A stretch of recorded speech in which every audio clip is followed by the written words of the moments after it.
자료를 두 개 나눠드렸는데 그 첫 번째 할 때 재무회계 이론이라고 써있는 거 그거를 할 건데 일단 그 앞에 목차도 좀 간단하게 적어놨어요. 뭘 할 거냐면 그 재무회계 일반적인 이론을 좀 설명을 해드릴 건데 일단 여러분이 아셔야 되는 거는 1번, 2번 있죠. 그러니까 1번의 재무회계, 2번의 재무제표 이렇게 써 있는 것만 표시하시고 밑에는 아주 지엽적인 내용이거든요. 그러니까 이거는 저 같으면 안 해요. 저 같으면 다시 태어나면 회계 1급 볼 때 공부 안 할 거예요.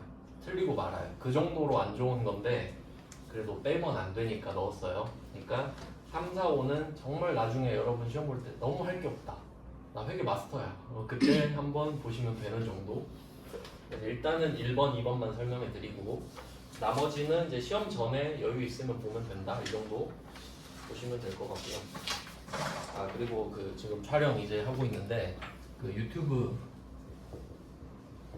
원래는 제가 두 개 했어요. 유튜브랑 블로그를 따로 했었는데 왜냐면 답은 블로그에 달았었거든요. 근데 자료에 답을 다 달았어요. 여러분 보기 편하시게. 그래서 유튜브만 알고 계시면 돼요. 유튜브 채널은 난 너의 이상형이에요.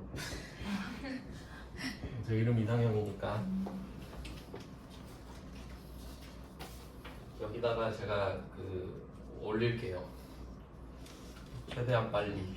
네. 그래서 좀 평일에 그 복습. 근데 제 생각에는 그 지금 강의 들으시잖아요. 오늘 걸 평일에 또 듣는 것보다는 약간 어느 정도 사이클이 지나서 예를 들어 한 2, 3주 있다가 한 번 더 들으면 진짜 어마어마합니다. 그러니까 처음엔 아무것도 안 들렸다가 한 2, 3주 때 막 들으면 와 진짜 이런 게 있었나? 왜 이런 게 좀 잘 들리거든요. 그렇게 활용하시라고 제가 올리는 거예요. 그리고 학원을 좀 많이 쓰지 마시라. 알겠죠?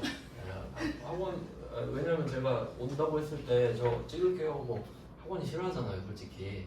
근데 저는 이거 안 하면 안 해요. 그래서 온 거거든요. 그래서 제가 이 정도입니다. 그래서 뭐 나중에 세무 2급 저 세무 2급은 관심 없어요 하고 몰래 들으셔도 되고. 아시겠죠? 근데 너무 티내시면 안 돼요. 관심 없다고 하셔야 돼요. 나는 이 길이 안 맞다 하고 몰래 들으시는 거예요. 저는 상관없어요. 학원 잘 돼봤자 상관없거든요. 저는 제가 잘 되는 게 좋죠. 저는 좀 스탠스가 달라요. 학원은 여러분 그 지갑을 열어야 되는데 저는 여러분의 마음만 열면 돼요. 그러니까 아예 입장이 다르니까 그 멘토랑 한통속이라 생각하시면 안 돼요. 그러니까 뭐 좀 답답하다면 저한테 말하세요. 멘토는 그러면 커말도 들으셔야죠 이러잖아요. 저는 학원에 돈 쓰지 마세요 이러는 편이라 이제 커말도 할 줄 알고 해서 다른 수강생은 커말 질문도 저한테 하라 그랬어요. 최대한 도와드릴 수 있는 대로. 저도 이제 수강생이니까 유튜브 채널은 이쪽에서 보시면 되고 왜냐면 이렇게 말해도 뭐 아무도 안 보니까 학원 관계자들이 보겠습니까? 자기들 뭐 보고 싶은 거 보느라 바쁘지. 그래서 재무회계부터 좀 설명을 해드릴게요. 가장 기초적인 거. 그래서 아까 기출문제 보여드린 것처럼 이론이랑 실무가 섞여 있거든요. 그래서 옛날에는 이론 따로 실무 따로 이렇게 알려드렸어요. 근데 사실 같은 주제로 이론에 낼 수도 있고 실무에 낼 수도 있잖아요. 그러니까 생각해보니까 따로 하는 게 또 비효율적인 거예요. 근데 이제는 주제별로 묶었어요. 그래서 일단 재무회계 1번을 한번 볼까요? 1페이지. 네, 이건 어떻게 제가 한 거냐면 그 이론 문제가 사지선다예요. 그러니까 원래는 이게 문제 하나 있고 선지가 4개 있잖아요. 그걸 세트로 막 나열했거든요. 근데 겹치는 게 너무 많은 거예요. 그래서 제가 선지만 뺀 거예요, 그냥. 그러니까 이 중에 사지선다니까 뭐 1, 2, 3, 4 이렇게 있잖아요. 자, 중요한 것만 뭐 1번이 중요하다 그럼 이것만 빼서 적은 거예요. 그러니까 원래는 OX를 하려고 그랬거든요. 근데 귀찮아서 다 O예요. 그러니까 형식적으로는 OX인데 다 O예요. X가 없어요. 그러니까 다 맞는 말이라고 보시면 되고 이게 시험에서 나오는 문구라고 생각하시면 돼요. 한번 볼게요. 자, 1번 재무회계 일반적으로 인정된 회계 원칙에 따라 작성하며 주주, 투자자 등이 주된 정보 이용자다. 자, 일단 이거 보고 아무 말도 몰라야 정상입니다. 그러니까 이걸 이제 하나씩 배울 거예요. 하나씩 알려드릴게요. 자, 일단은 제가 아까 처음에 설명드린 걸 한 번 더 하고 회계에는 세 종류가 있다. 이거부터 다시 해볼게요. 재무회계, 원가회계, 세무회계. 이렇게 회계는 크게 세 종류가 있습니다. 이제 정확하게는 이제 원가회계보다는 원가관리회계가 좀 더 정확한 표현이긴 한데 우리는 관리회계는 안 배우니까 원가회계라고 좀 퉁치는 경향이 있어요. 이렇게 세 개가 있는데 지금 우리는 재무회계를 배울 것이다. 뭐 이거 하는 거죠. 그럼 재무회계는 뭘 하는 거냐면 그 아까 설명드렸듯이 그 회사를 사람들이 궁금해하니까 내가 그냥 1년에 하나씩 표를 만들어서 너네한테 보여줄게 뭐 이런 거예요. 공표를 딱 하는 건데 실제로 그 사이트 이름 뭐 다트. 실제로 여러분이 만약에 삼성전자 작년에 얼마 벌었는지 궁금하잖아요. 그러면 여기 다트라는 사이트가 있어요. DART. 이거 금융감독원이 운영하는 사이트거든요. 거기 들어가서 삼성전자 검색하잖아요. 그럼 작년에 매출액이 얼마인지 올려놨다니까 삼성전자가. 아시겠죠? 공짜예요. 왜냐면 얘네들은 그 공시할 의무가 있어요. 그래서 이런 거를 올리는 겁니다. 여기다가 보고서를. 근데 그걸 재무제표라고 하거든요. 이게 이제 여러분이 아셔야 되는 거예요. 재무제표. 해석해 볼게요. 저는 그냥 그 뜻을 다 풀어드리기만 해요. 자, 재무는 아시죠? 재무는 돈입니다. 돈. 자, 여기다 재자가 중요한데 제가 회계 배웠을 때 이 뜻만 알려줘도 좀 공부하기 편했을 것 같아요. 재 있죠? 어이자 뜻이 여러 가지라는 뜻이에요. 여러 가지. 그 애국가 부를 때 어떻게 부르죠? 재창하죠. 왜 재창이라 하죠? 다 부르잖아요. 여러 명이서. 그 재자예요. 군인들 부를 때 뭐라 그래요? 제군들 이러죠. 그러니까 재자가 여러 가지 재거든요. 그럼 이 말은 뭐냐면 내가 지금 자랑해야 되잖아요. 돈 많이 벌었다고. 그걸 나타내는 여러 가지 표라는 뜻이에요. 그러니까 재무제표라는 말만 뜻만 알아도 한 개는 아니다라는 걸 알 수 있죠. 최소 두 개겠죠? 그러니까 이렇게 뜻을 알아가는 거예요. 그럼 두 개 이상이 필요하겠구나. 이 정도? 그럼 재무제표라는 게 있구나. 이거를 배웠어요. 큰 개념. 근데 앞에 보니까 일반적으로 인정된 회계원칙 있죠. 이걸 좀 밑줄을 긋든지 표시해 보세요. 일반적으로 인정된 회계원칙을 원래 이게 영어 그거 제가 알기로는 그냥 직역한 거예요. 원래 영어로 GAAP거든요. 어떻게 GAAP냐 이게 줄임말이겠죠. 이제 제가 발음은 안 좋은데 그냥 한 번만 읽어드릴게요. G는 general이에요. 일반적으로.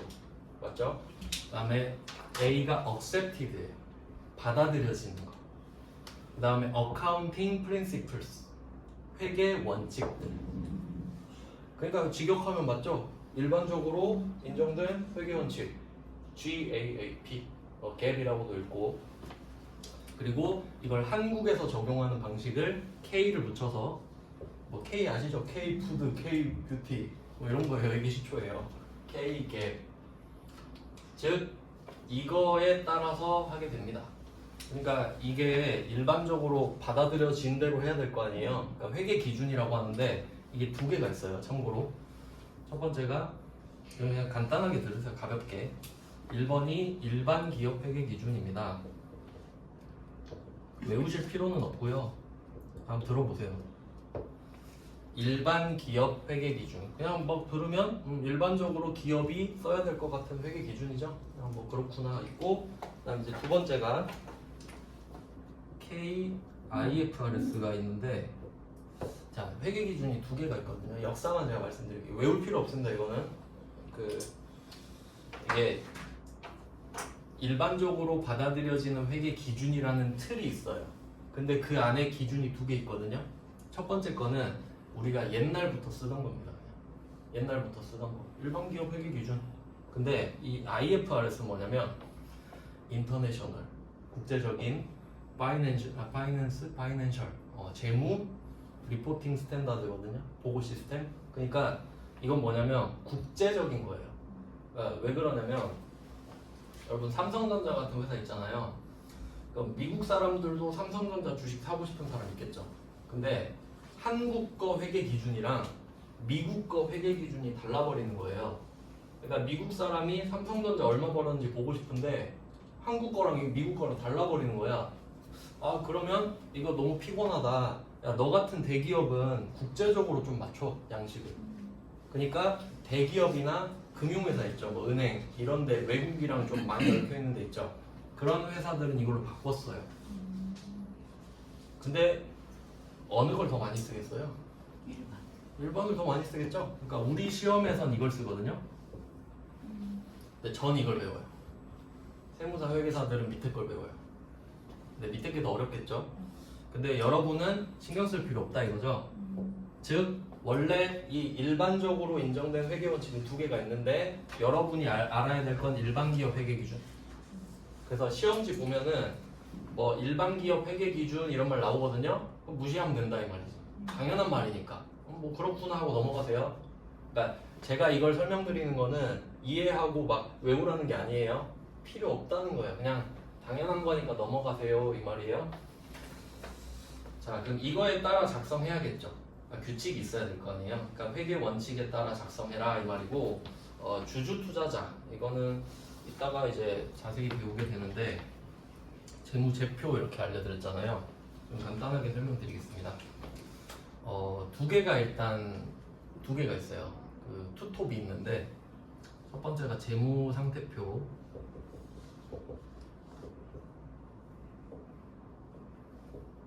이렇게 도식화로 많이 그리거든요. 박스로 두 개 그릴게요. 그 다음에 손익계산서. 이렇게 두 개가 가장 중요해요. 재무제표 중에. 일단 이름은 좀 생소하실 텐데 일단 이름의 뜻을 하나씩 또 볼게요. 그러니까 재무제표가 여러 가지 표라고 했죠? 그 안에 재무상태표도 있고 손익계산서도 있는 거예요. 그러니까 얘가 상위 개념이고 얘가 하위 개념인 거예요. 그래서 처음에 가장 헷갈리는 게 재무상태표는 재무제표다, 재무제표는 재무상태표다 뭐 이런 말 있잖아. 상위 하위 관계를 이해할 수 있느냐 이런 거 물어보는 건데 일단 재무상태표 한번 해석해 볼까요? 재무상태 쉽게 말하면 뭐냐면 뭐 지금은 이제 친구한테 그런 말 안 쓰지만 옛날에 막 고등학생 때나 막 대학생 때 하면 친구가 만나면 맨날 그랬어요. 야 너 얼마 있냐? 제가 그랬거든요. 야 좀 사줘 뭐 이랬어요. 근데 얼마 있냐 이제 나이 들었는데 야 얼마 있냐 만나면 좀 없어 보이잖아요. 좀 고급스럽게 표현해 볼게요. 친구야 그 지금 재무 상태가 어때? 무슨 뜻이죠? 얼마 있냐는 거기잖아 그냥. 괜찮냐고 지갑이 괜찮냐고. 그러니까 재무 상태표는 뭐예요? 얼마 있는지 알려줍니다. 얼마 있는지. 그리고 생각해 보세요. 재무 상태표는 대답이에요. 질문은 뭐예요? 얼마 있니? 자 그리고 이 얼마 있니라는 질문에 빠져 있는 게 있어요. 빠져 있는 게 진짜 중요한 건데 너무 당연해서 빼거든요. 지금이에요. 맞죠? 내가 뭐 1년 후 물어보는 것도 아니고 작년에 얼마 있었는지 물어보는 것도 아니고 지금이죠. 그러니까 너무 당연하니까 안 물어보잖아요. 지금은. 그러니까 여기서 중요한 거는 시점이에요. 언제 얼마 있는지가 중요한 거지. 맞죠? 어제랑 오늘은 다르잖아요. 그래서 어떻게 할 거냐? 이제 회계 기간을 보통 1년으로 잡거든요. 그러니까 우리 그 1년 세듯이. 그래서 보통 1월 1일부터 12월 31일로 한단 말이에요. 보통. 다르게 하는 회사도 있어요. 근데 우리는 일반적인 기준으로 하니까 1월 1일부터 12월 31일 거를 다 보잖아요. 근데 맨날 얼마 있는지 다를 거 아니에요. 맨날. 그러면 언제 날짜를 콕 찍어줘야 된다. 얼마 있니라는 질문을 하려면. 그래서 12월 31일로 정해요. 마지막 날. 12월 31일에 이거 이제 얼마 안 남았죠? 그러니까 3일 뒤에 얼마 있는지 적어서 올리면 된다. 이거. 당연한 말이죠? 시점이니까. 자 그러면 얼마 있는지를 어떻게 표시를 할 거냐? 이거를 아까 차변, 대변 뭐 이런 거 보셨죠? 왼쪽, 오른쪽. 일단은 지금 두 개가 있다고만 하시면 돼요. 왼쪽, 오른쪽. 왼쪽이 자산입니다. 들어보셨나요? 자산운용사 뭐 이런 거 있잖아요. 그리고 오른쪽은 쪼개지는데 이제 부채, 자본. 다 들어는 보셨죠? 이 부채는 그 막 붙이는 부채가 아닌 거 아시죠? 자산, 부채, 자본. 이거 해석해 볼게요. 그러니까 자산 이게 회사 구성이거든요. 그러니까 자산은 어떤 거냐면, 그러니까 원래 배울 때 저는 경제적 자원으로 배워요. 근데 그게 무슨 소용이냐? 어떤 느낌이냐면 이 자산은 겉으로 보이는 거예요. 그러니까 예를 들어서 내가 뭐 청약에 당첨됐어. 5억짜리 뭐 청약에 당첨됐다 합시다. 그러면 내가 5억짜리 아파트에 살고 있다고 할게요. 그러면 누가 봐도 나는 5억짜리 아파트에 살고 있죠. 겉으로 보기에 나는 5억짜리 자산이 있는 거예요. 근데 만약에 그게 친구라고 해볼게요. 친구야 너 그 5억짜리 당첨됐다며 좋겠다 하니까 친구가 뭐라 그래요? 아, 신발장만 내 거지. 이런 말 하잖아요. 그럼 무슨 소리예요? 다 은행 빚으로 샀다 이 말이잖아요. 그러면 만약에 제가 자산이 5억 있어요. 그러면 내 돈을 5천 썼다고 할게요. 그러니까 아빠한테 5천 받았다 합시다. 그러면 자본이 5천, 은행한테 4억 5천을 빌렸다. 그러면 4억 5천이 부채, 뭐 이런 느낌이에요. 대충 원래는 더 복잡하겠죠. 근데 그냥 지금 이해하기 위해서. 그러면 5억이 있는 건 팩트잖아요. 근데 4억 5천은 내가 갚아 나가야 될 돈이다. 그리고 이 5천은 아빠한테 빌렸거든요. 갚을 거예요. 나중에 이제 천천히 갚아드리면 천천히 효도하고 그러면 되죠. 그러니까 아빠한테 빌린 거는 받은 거지. 자, 그럼 이제 해석해 볼게요. 우리 주주 투자자 나왔죠. 자, 이 4억 5천 은행이죠. 이게 주주 투자자는 투자자라고 하긴 좀 그런데 여기 주주 투자자는 다 자본으로 들어갑니다. 주주 들어보셨나요? 주주? 그 가끔씩 이제 라디오 듣다 보면은 요새 주현영인가? 그 사람이 라디오를 하더라고요. 근데 그 사람이 주씨니까 자기 그 팬덤을 주주라고 불러요. 그리고 하는 걸 주주총회라고 부르더라고요.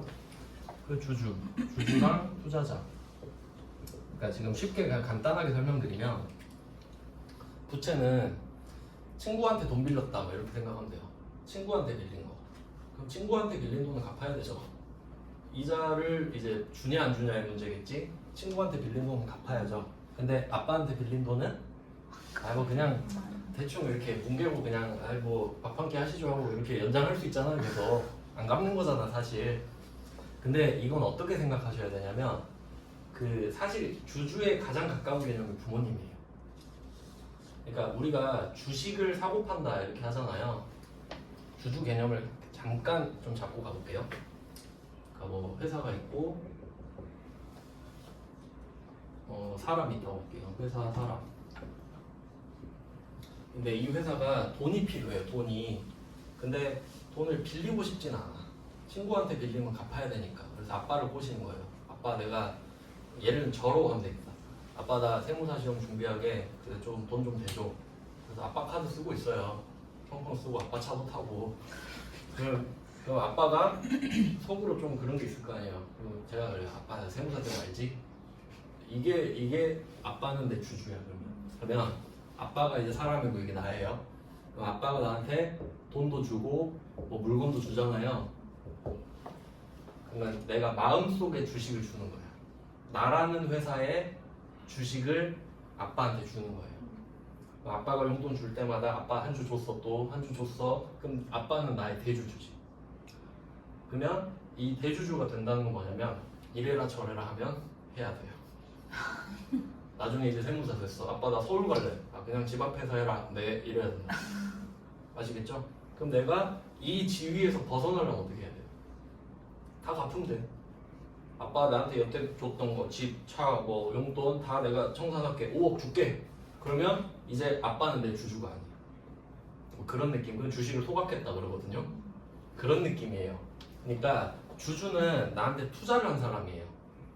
즉 이 말은 내가 이 사람한테 돈을 안 갚아도 돼. 투자라는 개념 아시죠? 투자는 잘못하면 자기가 돈을 잃는 거예요. 그러니까 이때 이 사람이 주주가 되는 거지. 회사일 수도 있습니다. 회사일 수도 있어요. 자, 그러면 회사는 그 대가로 주식이라는 형식적인 물건을 주는 거예요. 사실 아무것도 안 줘. 근데 아빠랑 나 같은 경우는 계산이 되잖아요, 사실. 근데 삼성전자가 이게 계산이 되겠어요? 누구한테 얼마 투자 받았는지? 그러니까 기록을 남겨야 될 거 아니야. 그러니까 주식의 형태로 명부로 보관을 한다고요. 주주가 계속 바뀌기도 하죠. 뭐 그런 느낌이 투자자 주주거든요. 그러면 이런 느낌이죠. 지금 재무제표를 작성을 한다. 그럼 이때 주주들이 투자한 자본이 있잖아요. 그럼 주주들은 이 돈을 갚으라고 할 수는 없죠. 그럼 뭘 바라냐면 자기가 이 5천을 줘서 이 자산이 생겨서 이걸로 돈을 벌 거 아닙니까? 그럼 이제 이게 손익계산서로 가요. 보통 뭐 영화 같은 거 보면은 그런 얘기 하던데 막 어떤 사업 같이 하자 막 그러면 아 잠깐만 계산기 좀 두드려 보고 막 이런 말 하잖아요. 그게 손익계산을 해보겠다는 거예요. 손해랑 이익을 따져보겠다는 거죠. 당연히 이거 계산해보고 들어가야 되죠. 여러분이 뭐 할 때도 가성비 따지시잖아요. 내가 지금 친구랑 나가서 노는 게 좋은가? 아니야, 지금 장판이랑 있는 게 더 좋은 것 같아. 이런 거 손익계산하는 거예요. 그렇죠. 돈도 안 쓰고 따뜻하잖아요. 그러면 이게 손익계산을 하는 건데, 자 그러면 얘는 어떤 느낌이냐면 얘는 친구한테 나온 이거예요. 너 연봉 얼마야? 이거예요. 네 연봉.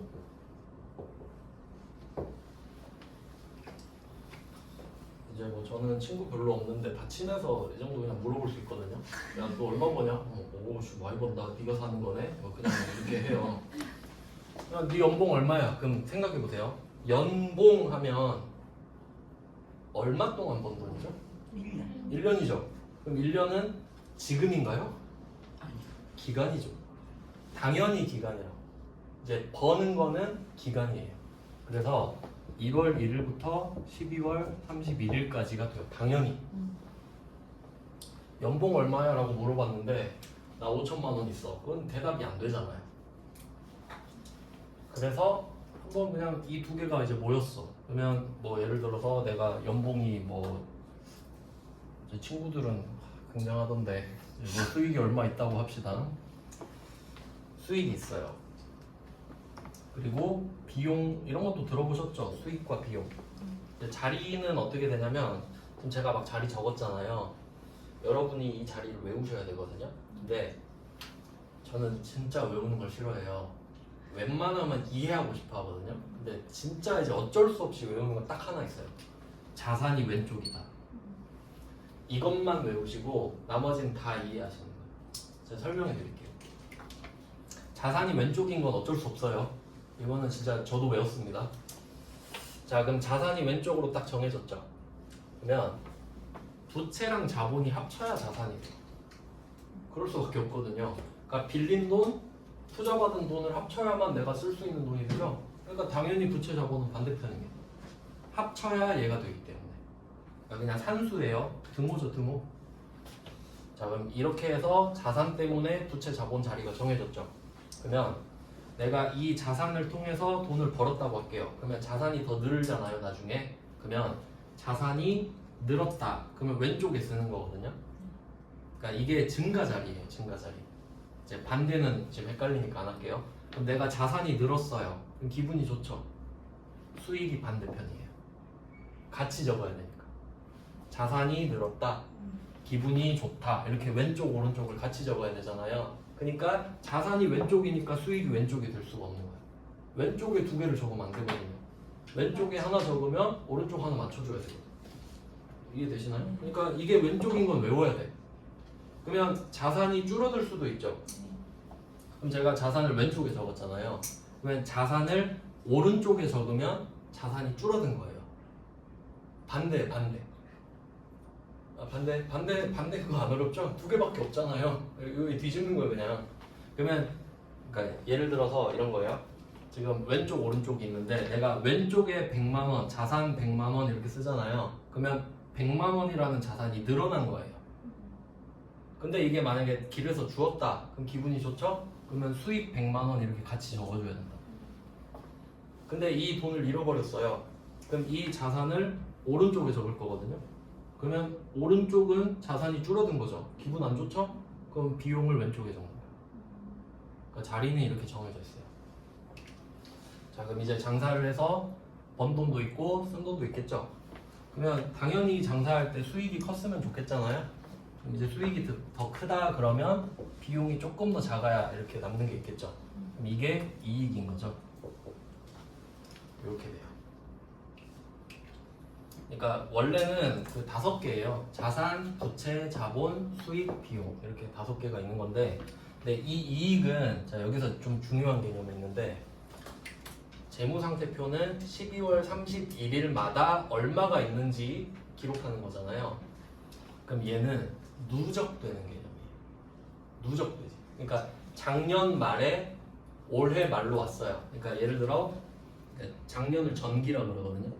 전 회계기간. 전기 말에 만약에 100만 원 있었다고 할게요. 그리고 이번 회계기간을 단기라 그래요. 해당 기간. 단기 말에 120만 원이 있다고 할게요. 이 두 개만 갖고 판단해 보세요. 작년 말에는 100만 원, 올해 말에는 120이 있어요. 그럼 얼마 늘었죠? 20 늘었죠? 그럼 20만 원이 늘었고 누적됐죠. 100 플러스 20이 120이잖아요. 그러니까 얘는 쌓이지. 그러니까 여러분 돈이랑 똑같아요. 돈 계속 모으시잖아요. 그러면 어제 있던 돈에 오늘 번 돈 합쳐서 모이죠. 그러니까 얘는 쌓이는 개념이라고 해서 절약이라고 해요. 이거는 상식이에요. 회계에서 배우진 않는데 이 개념을 모르면 나중에 못해요. 어려워져요. 그러니까 쌓이는 느낌 아시겠죠? 아, 계속 쌓이고 있구나. 그러니까 물론 줄어들 수도 있죠. 근데 그것도 쌓이는 거지. 100만 원에서 20이 빠지는 것도 쌓이는 거지.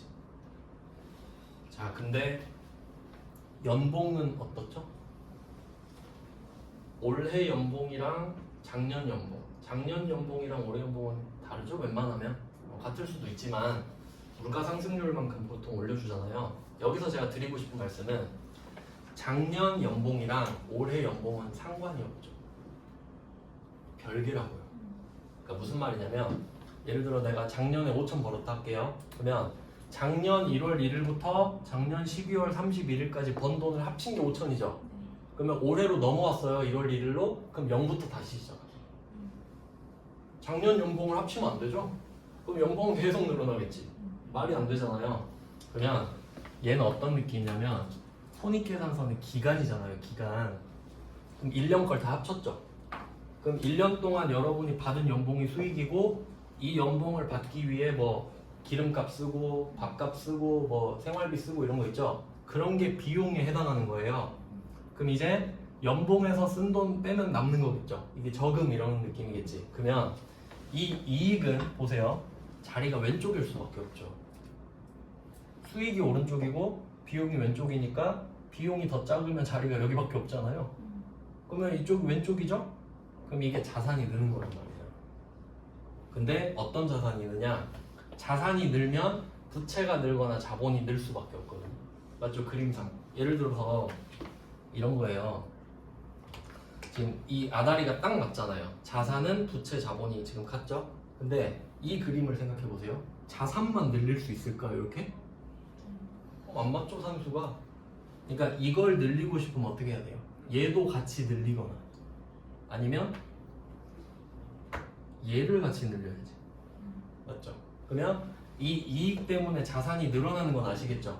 그러면 이제 물어봐야 돼. 누가 나 자산이 늘었어 하잖아요. 그럼 이 질문을 하셔야 되나요? 부채가 늘었어? 자본이 늘었어? 근데 지금은 부채가 늘었나요? 아니죠. 절대 내가 번 돈인데 누구한테 갚아 이걸? 그러니까 아래로 늘었지. 이 말은 이익은 자본이 된다.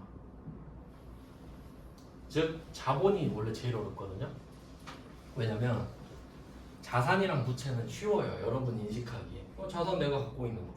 부채는 갚을 돈. 이거밖에 없죠. 근데 자본은 처음에 내가 아빠한테 투자받았던 돈 있죠. 그리고 내가 번 돈을 합쳐야 자본이거든요. 두 개잖아. 라임이 두 개이기 때문에 자본이 어려워요. 근데 지금은 이 정도 개념을 잡으시면 돼요.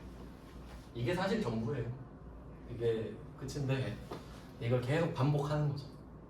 어느 회사에서나 이 개념을 쓰니까 뭐 사실 상식이죠. 그냥 상식. 그러니까 뭐 내가 주식을 한다고 해도 나중에 회사 재무제표를 봐야 될 거고 하니까 뭐 그런 거예요. 그래서 지금 1번을 하고 있는데 이렇게 오래 하네. 그러면 재무상태표는 절량이라 그랬죠. 근데 손익계산서는 이게 중요합니다. 이 개념을 이해하세요. 1월 1일부터 12월 31일까지 모았죠. 자, 그럼 12월 31일에 수익 얼마, 비용 얼마 나오죠? 그럼 퉁쳐서 이익 나오죠. 얘를 자본에 집어넣고 얘는 0이 돼요. 밀어주고 얘는 0이 되는 거예요, 다시. 그리고 1월 1일부터 다시 시작해. 그러니까 이 늘어난 거 있죠? 이게 여기서 20만 원 돼요. 이익이 들어온 거예요. 그러니까 이 두 개가 핵심인 거죠. 손익계산서에서 밀어주고 자본이 계속 늘어나는 거야. 그러니까 이게 좋은 회사겠죠. 그러면 삼성전자는 어떻게 했어요? 이거는 이 자본은 조그만한데 이 밑에 자본 있죠? 이게 길어. 엄청 길겠지. 뭐 그런 내용이에요. 이런 거 하는 건데. 그럼 다시 1번을 읽어볼게요. 자, 회계 원칙에 따라 작성을 해라. 주주 투자자 등이, 그러니까 여기서 등이라 돼 있잖아요. 그러니까 주주 투자자는 지금 자본 쪽이죠. 근데 뭐 여기 하나 더 끼면 채권자 이런 거 낄 수도 있는 거야. 채권자. 채권자는 이것도 좀 중요한 말인데 채권 실무 이런 거 아시나요? 그러니까 회계는 용어가 중요해요. 용어가. 그러니까 용어 자체가 전부라고 보시면 돼요. 그러면 채권, 채무 이거 앞으로 엄청 많이 나오거든요. 이 두 개가 반대인 건 아시죠? 근데 이거 정확히 알아야 됩니다.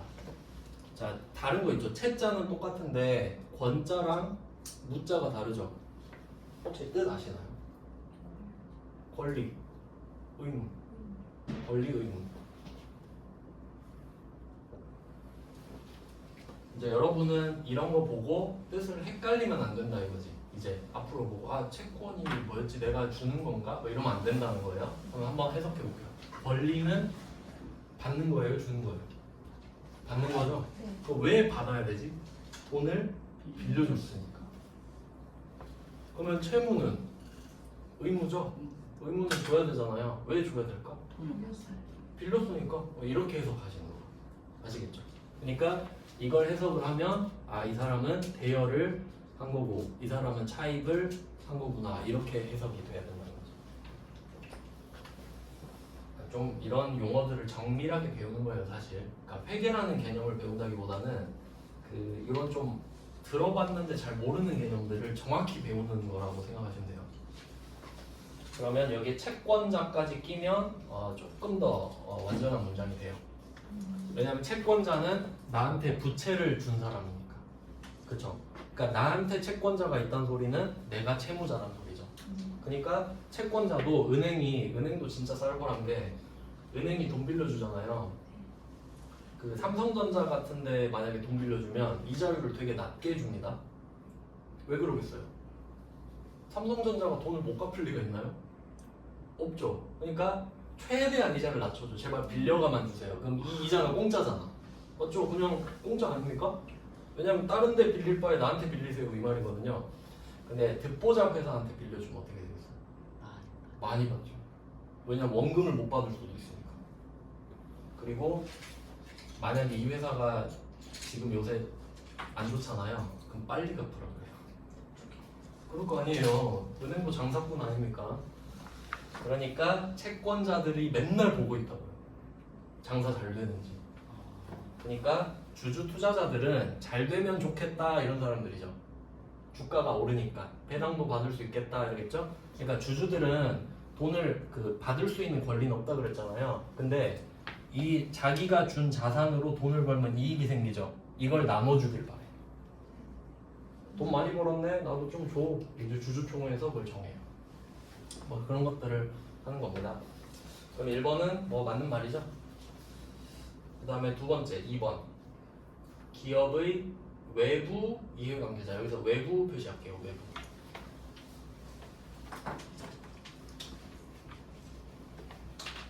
그럼 반대는 뭐겠어요? 내부. 내부 있잖아요. 내부자들 이런 말 있잖아요. 그러면 왜 외부라는 말이 나오냐면 아까 재무제표 제가 그려드렸는데, 자, 재무제표는 회사가 1년에 하나씩, 공식적으로는 1년에 하나, 근데 보통 대기업들은 3개월에 한 번씩 분기마다 이렇게 공시하거든요. 그러면 이 재무제표를 올리면 사람들이 와서 막 보죠. 그래서 어떤 사람들이 있었냐면 아까 보신 것처럼 주주들은 당연히 여러분이 삼성전자 주식 사면 주가가 올랐으면 좋겠죠. 그래야 배당도 받고 주가가 오르니까 좋고. 그 다음에 채권자, 은행이 돈 빌려줬는데 얘가 돈을 못 갚으면 어떡하지? 뭐 이렇게 맨날 보고 있는 거죠. 그러니까 이 두 개가 가장 이제 주된 입장인데, 또 막 다른 사람도 있거든요. 예를 들어 뭐 경영진도, 왜냐면 그 임원들 있죠. 그 임원들이 보통 이제 그 파리 목숨이라고 하잖아요. 왜냐면 성과 못 내면 잘라버리죠. 그러니까 정확히 말하면 계약 연장을 안 하죠. 그러면 이 경영진은 좀 웃긴 게 뭐냐면 자기가 재무제표를 만들거든요. 그럴 거 아니에요. 자기가 회사를 경영하니까 얼마 벌었습니다 이렇게 올릴 거 아니에요. 근데 그걸로 자기가 평가를 받아요. 그래서 옛날에 막 성적표 고치고 막 이런 게 되는 거예요. 얘네들은. 그쵸? 자기가 만든 걸로 자기가 평가받잖아요. 그럼 어떻게 하고 싶겠어요? 여러분 같으면 잘리면 안 되잖아요. 조금 거짓말 치고 그럴 수 있겠죠. 그래서 경영진이 내부자면서 외부자이기 때문에 이제 분식회계 위험이 있는 거예요. 들어보셨나요? 분식회계? 분식은 그 뜻이 그거예요. 분이 가루예요, 가루. 그 밀가루 뭐 강력분 이런 거 할 때. 식은 꾸미는 거거든요. 가식할 때. 그러니까 예쁘게 꾸미는 거죠. 그러니까 내가 이번에 100억 벌었는데 110억 벌었다고 하면 더 예쁘잖아요. 그게 분식회계예요. 그러면 한번 생각해 보세요. 모든 회사가 그러고 싶겠죠. 다 구라치고 싶을 거 아니에요. 근데 다 구라치면 되겠어요? 그럼 누가 믿고 살아요? 그 회사도 못 다니고 주식도 못 사고 그러지. 그러니까 감사하는 사람이 있겠죠. CPA라고 들어보셨나요? 공인회계사. 그러니까 어느 정도 규모의 회사들 있죠. 그러니까 뭐 직원이 뭐 몇백 명 이상, 뭐 매출액이 얼마 이상, 자산이 얼마 이상 이런 법이 있거든요. 외관법이라고. 그런 규모가 큰 회사들은 거짓말을 쳐버리면 거기에 있는 직원들이 다 길거리에 나앉잖아요. 주주들도 다 거짓되고 막 그럴 수 있죠. 그러니까 꼭 회계법인한테 감사를 받기로 법으로 돼 있어요. 그러니까 자기가 만든 재무제표가 거짓말이 아닌지를 확인받는 거예요. 이런 시스템이 있습니다. 근데 웃긴 거는 자기가 돈 주고 감사를 받아요. 다 뭐 그런 거지, 세상에 그런 거 아닙니까? 근데 이런 시스템이 있다는 게 중요한 거죠. 근데 이제 조금씩은 구라를 치겠지만 크게 하면은 회계사도 모가지입니다. 회계사도 직업을 잃어요. 회계법인도 문 닫고 회사는 상장 폐지. 그러니까 이게 중요한 거죠. 이렇게 좀 정의를 구현해줘야 돼요. 그리고 나중에 세금 내기 싫으면 역분식도 해요. 100억 벌어놓고 막 90억 벌었어요. 이럴 수도 있겠죠. 그러니까 그 막 요새 삼성도 노조 생기고 그랬잖아요. 그 막 노조들이 원하는 게 뭐예요? 임금 올려달라고 그러죠? 그러면 그러는 거예요. 역분식 해놓고 봐봐 돈 못 줘. 이럴 수도 있어요. 뭐 그런 일들이 있는 거죠. 그리고 뭐 거래처, 뭐 직원 이런 사람들이 직원도 내부자긴 한데 직원도 내부자면서 외부자이기도 해요. 엄밀히 따지면 직원은 외부자에 가까워요. 왜냐면 직원한테 무슨 정보를 줍니까? 정보 안 주잖아요. 그러니까 직원도 재무제표 보면서 이직각을 잡든가 취직을 하든가 하는 겁니다. 그러니까 여러분은 나중에 어떻게 쓰시냐면 만약에 회사를 내가 다니고 뭐 예를 들어 A라는 회사 있고 B라는 회사가 있잖아요. 어디를 갈까 막 고민을 하는데 둘이 막 재무 상태표를 보잖아요. 어떤 회사는 예를 들어 월급에 돈을 많이 쓰는 거예요. 아니면 복지에 돈을 많이 쓰는 거죠. 그럼 그런 회사 가는 게 낫죠.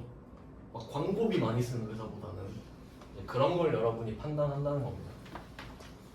그래서 이런 외부자들 대충 뭐 이 정도 있어요. 그리고 과세 당국도 있겠고. 그러니까 이런 사람들을 이해관계자라고 하거든요. 이해관계자 들어보셨어요? 이제 용어가 다 어려운데 그냥 저는 이해관계자를 이렇게 생각해요. 내가 웃으면 얘도 웃고 내가 울면 얘도 우는 애들 있죠?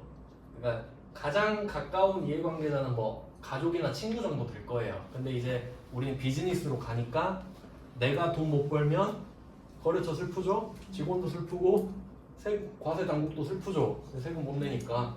그러니까 이런 사람들이 이해관계자인데 밖에서 보고 있잖아요. 그러니까 외부 이해관계자. 그리고 여기서 중요한 게 유용한 정보입니다. 유용한 정보. 그러니까 이게 02번 있죠. 이게 재무회계의 정의예요. 그러니까 재무회계가 뭐야? 하면 2번 대답하면 딱 정답이에요. 외부 이해관계자한테 유용한 정보를 제공하는 것 이거거든요. 여기서 포인트는 유용해야 됩니다. 유용하다. 왜냐면 이게 중요하다는 소리인데 쓸모가 있다는 소리죠. 쓸모가 없으면 할 필요가 없잖아요. 왜냐면 생각을 해보세요. 재무제표를 아까 제가 경영자가 만든다고는 했지만 경영자가 밤새서 만들겠습니까? 직원들한테 시키겠죠? 그 만드는 팀이 있을 거 아니에요. 회계팀이. 그러면 그 회계팀은 영수증 받아서 찍고 월급 받는 거죠. 그럼 그 사람들 월급 주는 것보단 더 많은 효익을 누려야 이거 하는 짓거리가 의미가 있는 거 아니에요. 그게 유용해야 된다는 거예요. 니들 월급 값은 해야 되겠지 이런 느낌이죠. 그 정도 쓸모는 있겠죠. 기업 규모가 커질수록. 그 다음에 3번 이건 조금 지역적인 건데 그냥 참고로 보세요. 개념체계 일반 기업 회계 기준 두 개를 표시해 주시고요. 개념체계 일반 기업 회계 기준. 조금 지역적인데 그냥 나온 적이 있어서 그냥 설명드리면 개념체계가 더 커요.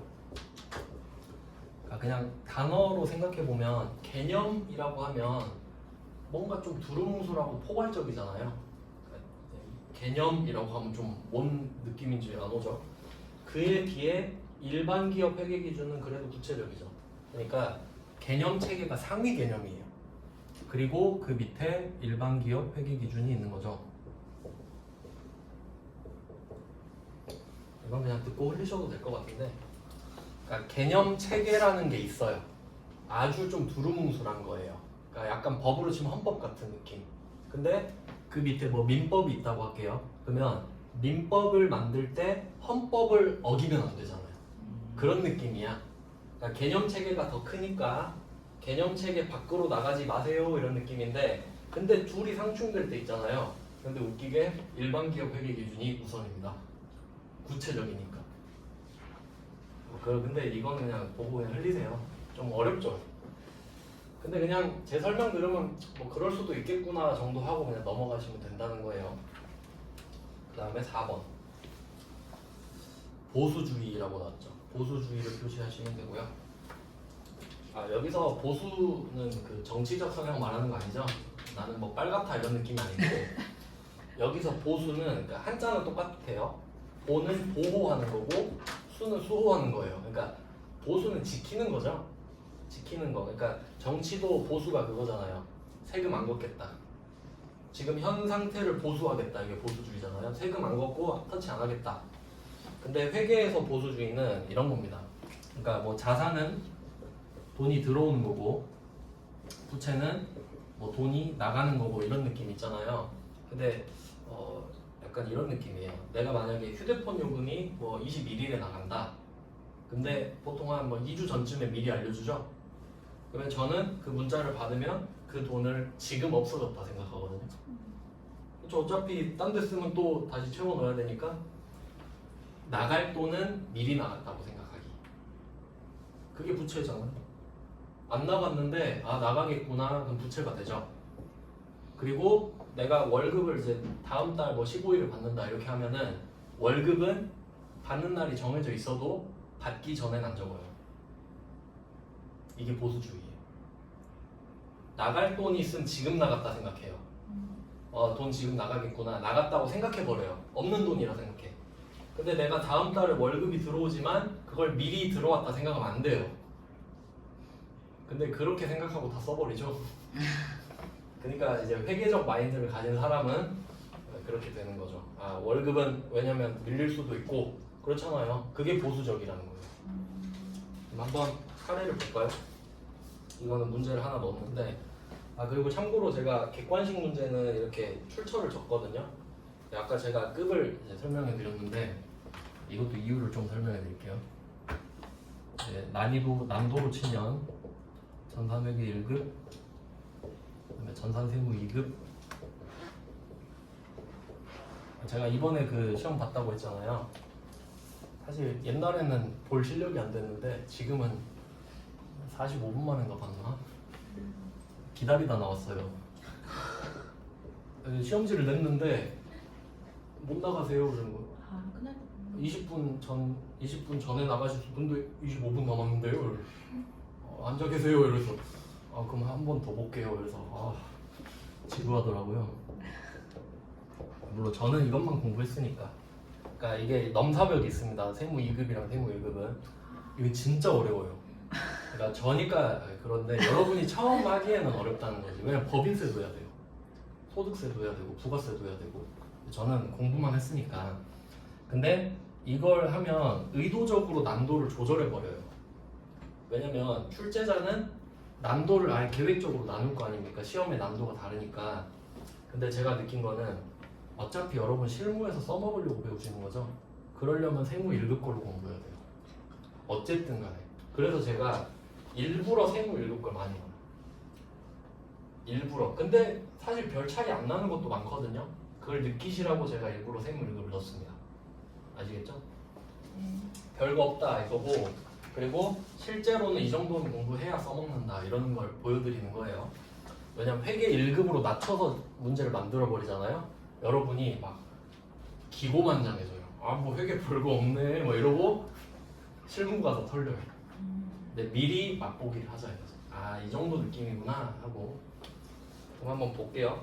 답도 달아놨죠? 개념과 먼 거. 1번 볼게요. 저가주의라고 하는데 저가면 낮은 가격이죠. 그럼 이건 무슨 말이냐면 재고자산은 이제 팔려고 사온 거 말하거든요. 근데 예를 들어 여러분이 물건을 100원에 사왔어요. 그럼 100원에 사왔으면 100원으로 줬거든요. 근데 100원에 사왔으면 100원에 팔진 않겠죠. 뭐 150원 이렇게 팔고 싶을 거 아닙니까? 근데 내가 100원에 사왔는데 지금 시장을 보니까 80원에 막 거래가 되는 거예요. 그럼 이거 완전 개 나가리죠. 난 100원에 사왔는데 이게 시장에서 80원에 거래가 돼. 그러면 80원으로 가격을 낮춰버리는 거예요. 이게 저가주의예요. 그럼 보수적인 거 맞죠? 이건 100원 택도 없네. 20원 깎아버려. 이렇게 하는 게 그냥 맞구나. 이렇게 생각하시면 되고. 그 다음에 이거는 우리가 하면 안 되는 거네. 이게 제가 세무 2급 거랑 같이 해놨거든요. 그냥 1번 정도까지 보시면 될 것 같아요. 그냥 보수주의가 뭔지 들었다 이 정도만 알고 넘어갈게요. 그러니까 세무 1급은 그냥 너무 어려우면 넘어가는 거고 할만하면 보는 거고 이 정도입니다. 그 다음 이제 2페이지로 넘어가시면은 재무제표가 있는데 방금 그 발생주의가 아니고 주제가 바뀌었네요. 근데 여기까지 해놓고 한 10분 쉬고 47분인데 57분까지 쉬고 계속 보겠습니다.